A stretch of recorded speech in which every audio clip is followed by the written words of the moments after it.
Hey friends, welcome back to the channel. In this video, we'll be talking about eighth notes. The kind of eighth notes that Mike Campbell made famous with songs like Won't Back Down, Free Fallin', Learning to Fly. I will be looking at picking technique, how to get the right sound for these eighth notes. And I've got a Telecaster here, but I've also got a Rickenbacker behind me. And so we'll be comparing those two guitars. And then finally, we'll be talking about the feel. How do we get the right feel? And how do we really lock in with the drums? So first up is picking technique. So I recommend starting with at least a Fender medium. Right? You don't want to get anything that is, in my experience, too flimsy, because what we need is a really good positive connection with the strings. And we'll be primarily making downstrokes for all these examples. Right, so if you take a progression that's found in Won't Back Down, for instance, right, we got E minor, we're going to be playing just two-note kind of power chord style, but E minor, D, G, right? So what we want is a nice, loose, relaxed wrist. And we're going to be doing some palm muting as well. So the palm, right, is just right about the saddles. Just kind of lightly rest it there. And just begin to downstroke.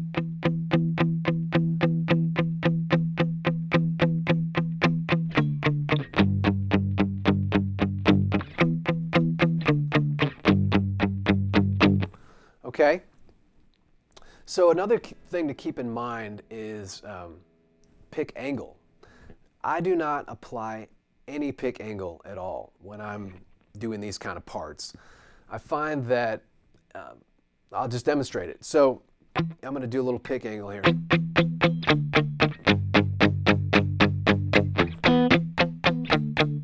Okay, so first off, we lose our low end, right? And that's not great.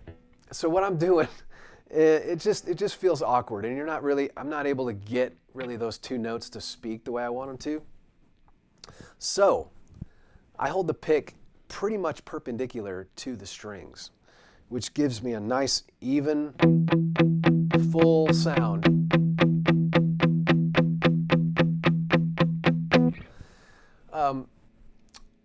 Yeah, so I think that pretty much covers the pick technique conversation. So again, just to recap, a relaxed wrist, and we're looking for consistency here. So a pick that you feel confident and comfortable with a positive attack on the strings, right? All right, moving on to the sound. How do we create a great sound for these parts? Because we're doing some muting, the palm muting, we don't have a ton of output coming out of the guitar, right? So I find it helpful to set the amp at kind of that edge of breakup or a little bit beyond. So your amp is getting a nice bit of compression, tube compression kind of naturally at that point. And then what I typically do is hit it with a light overdrive, or in this case, I'm using my RC booster, and I'm just boosting it up a little bit into the amp. Here it is without.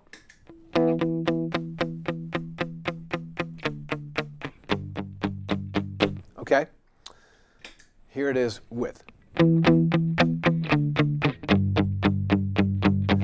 So you want just like the tiniest bit of grit, but not overboard, right? You don't want to get too aggressive and too dirty with this stuff. It can turn into metal sounding stuff really quickly, which can be cool, right, in certain contexts. But for this video, we're going to stay with this other approach. So, okay, so edge of breakup, hit it with a little bit of overdrive or a clean boost.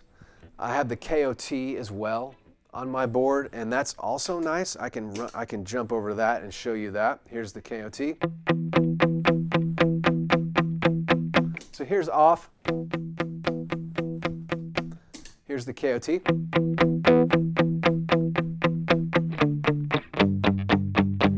So right away you hear it's bringing in, it's a little bit mid-centric, right? Brings in some mids, and it drops a little bit of low end, right? Which can a lot of times sit in a track really well. So that is a sound that sometimes I'll lean on for these type of parts. Okay, so I think that pretty much covers it for the tone. If you have any questions, please post them in the comments. But a lot of it is just in that pick technique in the right hand. That's where a lot of the tone of this is coming from. The overdrive just gets us a little more compression, and so that we're getting that consistent, that consistency that we're looking for, right?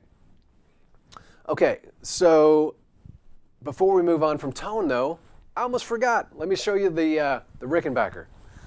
All right, it's right behind me here. Love this guitar. So, same drill here. We're just going to kind of play through this with the... that's with nothing but the amp, right? It's pretty quiet. These pickups are definitely underwound, and they just don't have much in the way of output. So, here it is with the RC booster.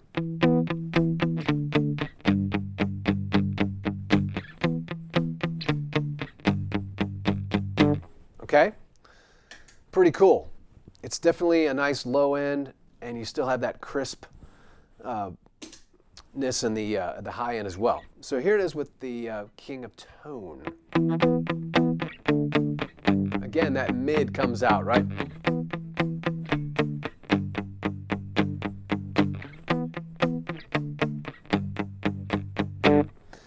So just depending on the track that I'm working on at the time, I'll reach for one or the other. Oftentimes when I'm at my home studio, I've got access to, more guitars, so that's when I'll typically bring out the Rickenbacker for that kind of thing. So, all right, moving on. So we have, we talk about the feel now. So when I'm doing these kind of parts, and I feel like I'm hearing this when Mike is playing these eighth notes on like Won't Back Down, for instance. It's the engine that's driving the song, right? And so what I'm hearing is he's placing the feel on the front. It's like a forward feel on the front edge of the beat. He's not ahead, but he's placing it on the front side, which gives a track that feeling of like forward motion, all right? And that's really important, because if you lay eighth notes too far back in the pocket, then you'll give the track kind of a sluggish feel, and it'll lose a little bit of that magic. Now, if that's what you're looking for, then, do that technique. But again, with a song like I Won't Back Down, the lyric and everything about that track is needing to be on that. The engine needs to be on the front side of that beat. And the easiest way I've found to achieve that in my own playing is focusing on the kick drum. The kick drum, most of the time, drummers lead with their kick. And again, I'm not saying they're out of pocket or they're ahead of the beat. I'm saying that the kick drum usually falls just a smidge before the hi-hats, right? And maybe just a smidge before the snare, okay? So I'm wanting to place my eighth notes right with that kick, right on the front edge of that kick track, or the kick drum, rather. And so just keep that in mind. I'm kind of focusing on that as I'm executing these parts and tracks. The other thing that you can do is you can accent as well, like beats 2 and 4, for instance. I feel like I'm hearing on this track. I won't back down again. So, sorry, let me turn on the RC boost again. So, 1, 2, and 3, and 4, and 1, 2, 3, 4, 1, 2, and 3, and 4. I'm exaggerating here just for this demonstration, but there is a subtle accent that you can do on 2 and 4.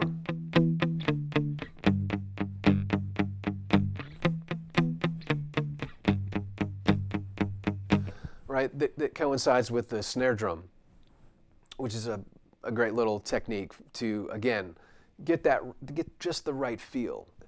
And these parts are deceptively complex, and you know, not a ton of people are talking about eighth notes, right? They're just like, well, it's power chords, and yeah, you just kind of. But the truth is, to get them sounding just right, with the right feel and consistency, it takes a lot of focus. It takes a lot of concentration, especially if you're doing a whole track of just this. I mean, it's very, you've really got to, you got to be consistent, and you really got to focus. So a little easier said than done on some of this stuff, but it's like anything else. The more you do it, the better you get, and you'll find that perfect little pocket in the track. And that's, I actually really love playing these kind of parts. It's really satisfying for me, at least, to put these kind of parts on tracks. I feel like it's a lot of fun. So hey, I hope you've enjoyed this video, and go, you know, get those eighth notes rolling.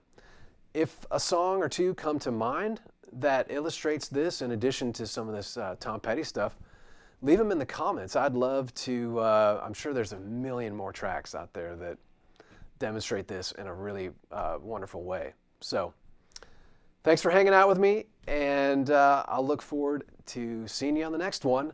However, if you do want to hit the subscribe button, please do. I always forget to ask as I'm growing the channel, it helps. So, all right, till next time.